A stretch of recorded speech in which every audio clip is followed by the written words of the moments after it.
학자 같은 여호와의 종이라는 제야에서 오늘 말씀을 우리 함께 나누도록 하겠습니다.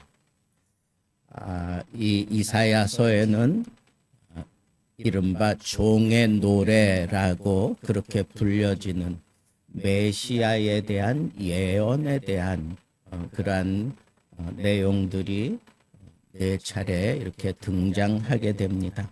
그 중에 오늘은 제3, 세 번째 종의 노래에 대해서 오늘 기록되어 있는 겁니다.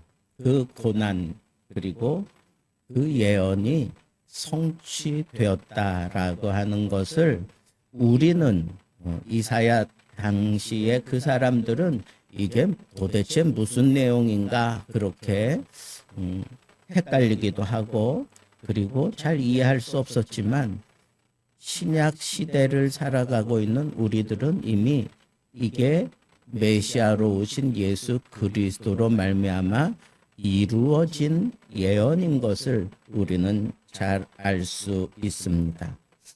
자, 오늘 말씀 4절 말씀은 곤 비판자를 도와서 그 짐을 대신 짊어지신다라고 하는 그런 표현인데 마태복음 11장 28절에서 바로 이 말씀이 그대로 이루어졌습니다. 수고하고 무거운 짐진 자들아 다 내게로 오라 내가 너희를 쉬게 하리라.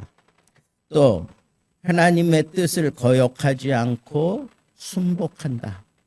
메시아가 하나님의 뜻을 거역하지 않고 순복한다라고 하는 그런 예언이 되어 있는데 이게 마태복음 26장 39절에서 그대로 이루어지고 있습니다. 또 자신을 때리는 자들에게 메시아가 자신을 때리는 자들에 대해서 왜 그러느냐 내가 너희들에게 뭐 잘못한 거 있느냐 뭐 이렇게 따지지 않아요. 그냥 때리는 자들 앞에서 그냥 맞아주는 그런 내용이 이렇게 6절에 적혀 있는데 마가복음 14장 65절에 보면 이와 같은 일들이 그대로 이루어져 있는 것을 볼 수가 있습니다. 또 그뿐 아니죠. 그런 수치스러움을 당한다, 수욕을 당한다 그러죠. 침뱉음을 당하고 뭐 이런 것들이 6절에 나오는데 마태복음 26장 67절에도 보면 정말 예수님이 침뱉음을 당하고 이렇게 수치스러운 일들을 당합니다. 또 7절에 보면 고난 중에도 주어진 임무를 메시아는 끝까지 완수해요. 고난 중에도 끝까지 완수하는데 요한복음 19장 30절에 보면 그 내용이 거기서 이루어져 있는 것을 볼 수가 있습니다. 또 8절 오늘 말씀 8절에 보면 고난을 받으셨으되 죄는 없으시다 라고 하는 것을 분명하게 얘기하고 있는데 히브리서 4장 15절에 보면 메시아가 이렇게 죄가 없으신 분이다라고 하는 것을 그렇게 증거하고 있습니다. 또 오늘 말씀 9절에 보면 하나님의 도우심으로 마침내 메시아가 최후 승리를 거두게 된다라고 그렇게 예언을 했는데 빌립보서 2장 8절부터 11절에 보면 이 동일한 내용을 그대로 거기서 그 예언이 이루어져 있음을 얘기하고 있습니다. 그러니까 이 이사야 50장은 바로 메시아에 대한 예언이 틀림없구나. 왜? 그게 예수 그리스도로 말미암아 신약 시대에 그대로 이루어진 것을 우리는 여기서 생각해 보게 된다는 거죠. 자, 그런데 메시아가 이렇게 종의 모습으로 하나님 앞에 충성을 다하는 동안에 예수 그리스도를 바라보는 사람들은 저마다 형편이 달라서 다 다른 모습을 보이고 있어요. 불평하는 자들에게는 왜 그 불평이 터져 나왔는지를 하나님께서 그걸 알게 해주셔요. 알게 해주시고 또 믿음이 연약한 자들, 의심할 수밖에 없는 그런 자들에 대해서는 확신을 주고 격려해 주시는 모습을 우리 2절, 3절에서 볼 수 있고, 그 다음에 4절에 보면 지혜가 부족한 자들에게는 하나님께서 깨우침을 주신다. 깨우쳐 주신다. 그렇게 얘기하고 있고, 8절과 9절에 보면 고난받는 자들에 대해서 하나님이 적극적으로 도와주시는 것을 얘기하고 있고, 11절에 보면 그럼에도 불구하고 끝내 회개치 않는 자들에 대해서는 하나님께서 불로 심판하신다라고 그렇게 얘기하고 있습니다. 이 얘기는 왜 하는 거예요? 메시아는 믿으라고 우리에게 보내주신 거지 그냥 너희들이 알고 뭐 취사 선택하라는 게 아니에요. 이렇게 메시아가 종의 모습으로 이렇게까지 최선을 다하는 것은 우리로 하여금 그걸 믿고 받아들이라는 거예요. 이 믿고 받아들일 때 그 사람이 구원을 얻게 되는 거예요. 다른 방법이 없다는 거예요.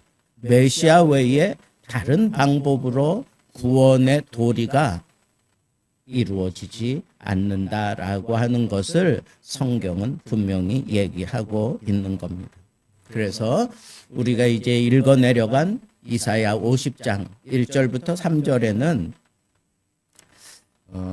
이스라엘 백성들이 이렇게 포로가 된 그 원인이 자신들의 죄에 있다는 거예요. 하나님이 힘이 없어서 또 능력이 없어서 구원 못하는 게 아니라 너희들이 저지른 그 죄 때문에 이런 심각한 자리에 임하게 되었다라고 하는 걸 얘기하고 있고 4절부터 9절에 보면 이스라엘이 여호와께 불순종한 것과는 달리 종으로 메시아, 종으로 사역하는 메시아는 끝까지 그 종의 형편을 가지고 수욕을 당하기도 하고 침뱉음을 당하기도 하고 고난을 당하기도 하지만 끝까지 그 사역을 감당하고 있다라고 하는 것을 보여주는 겁니다.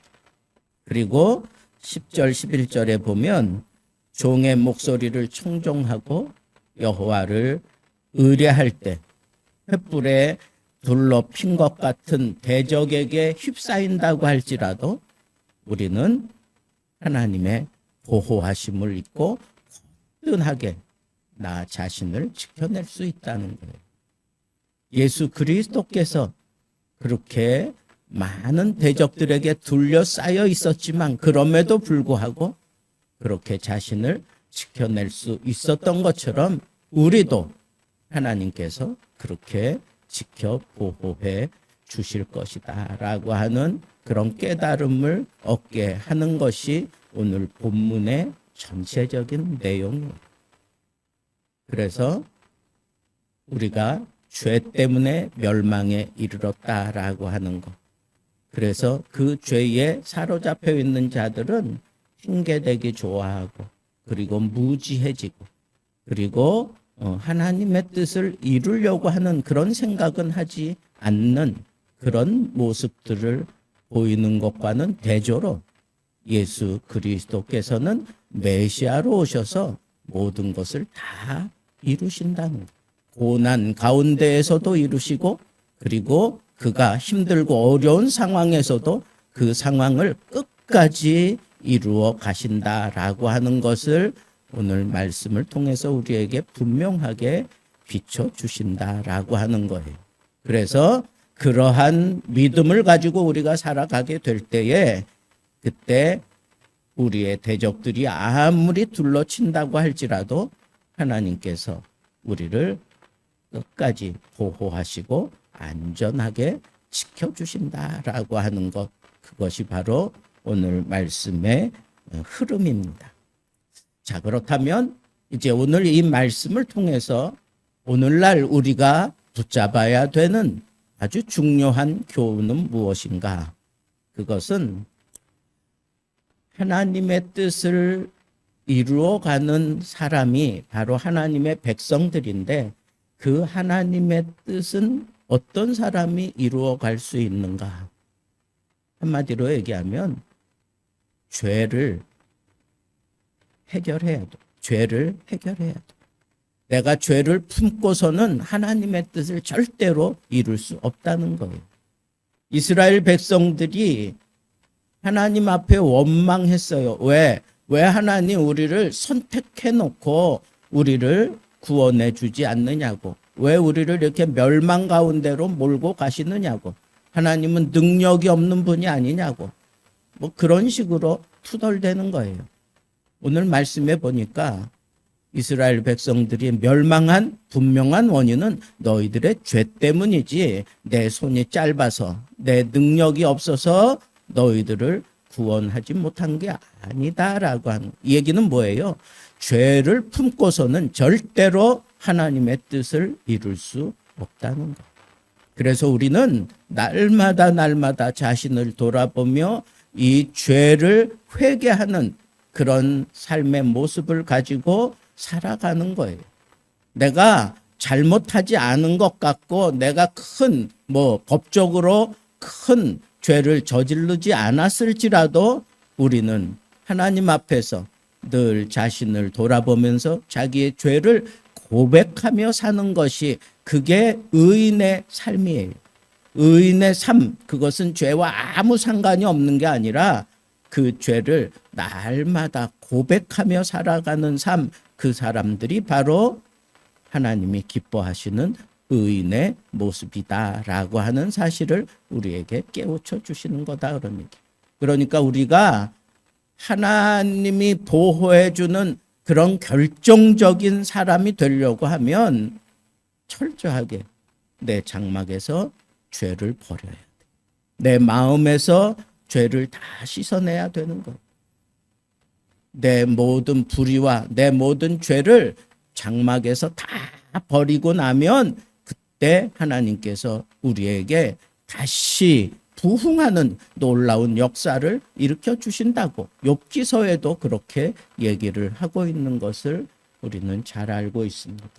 그러니까 오늘 우리는 무엇보다도 우리의 마음에, 우리의 삶 속에, 우리의 생각 속에, 우리의 생활 가운데 알게 모르게 지금 너저분하게 걸려있는 이런 모든 죄악의 문제를 깨끗하게 해결하기 전에는 하나님의 뜻이 내 안에서 이루어질 수 없다라고 하는 것을 꼭 명심하라는 겁니다. 두 번째는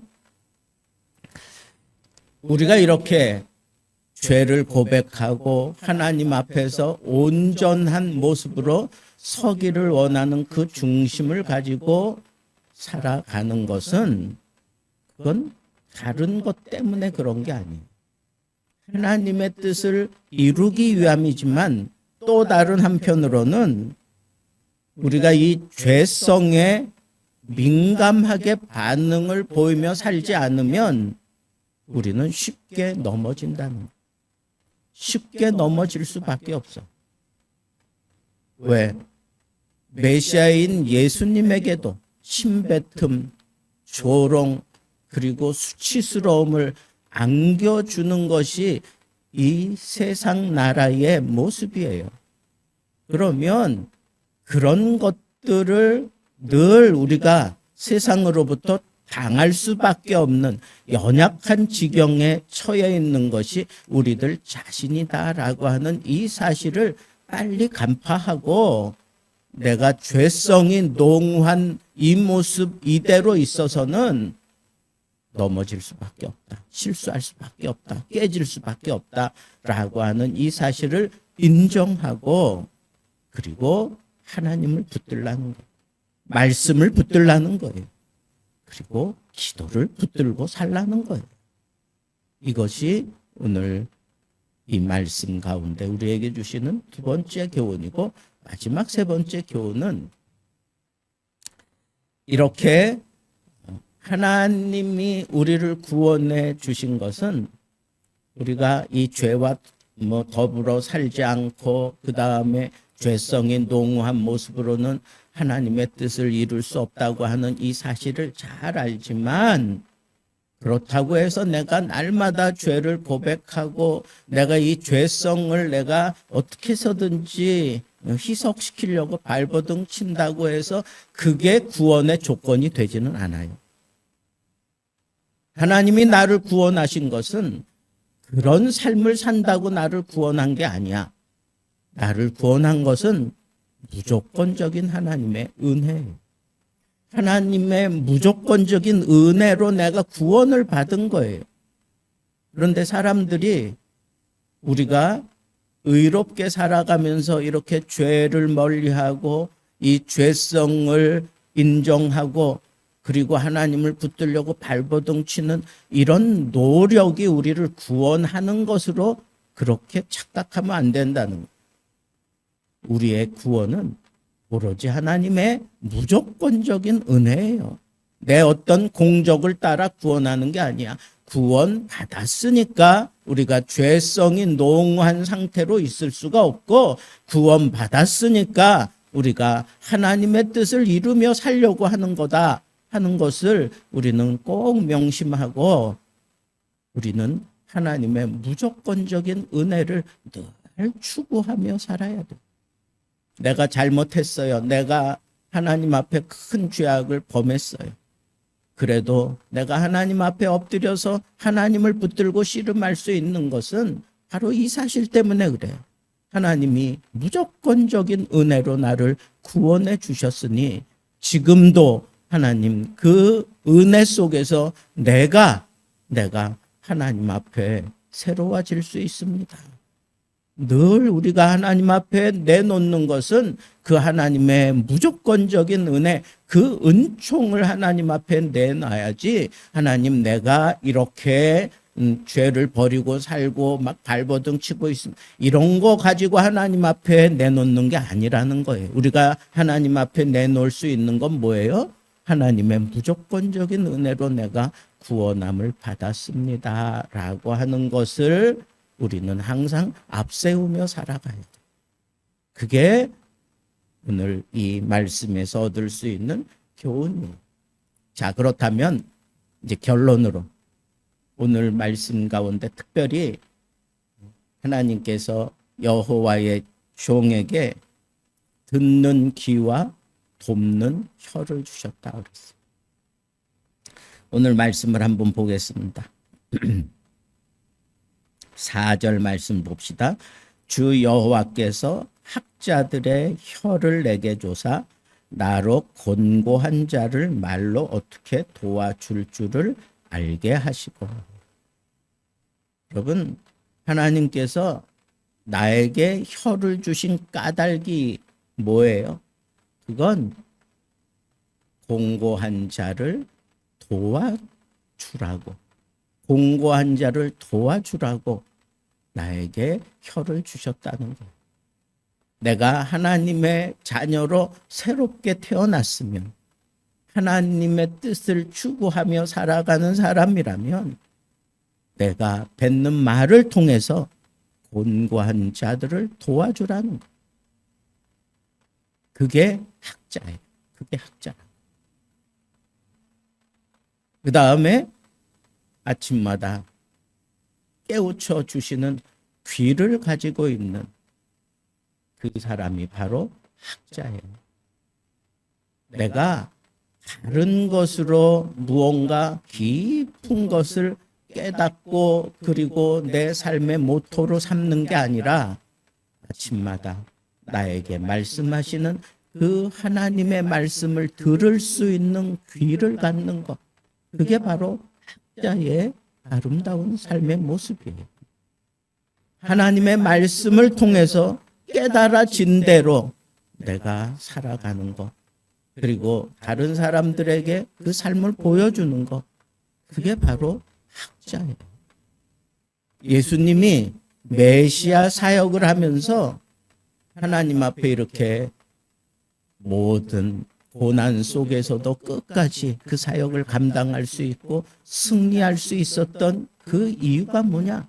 바로 이 학자의 혀와 학자의 귀를 가졌다는 것. 여러분, 우리도 마찬가지.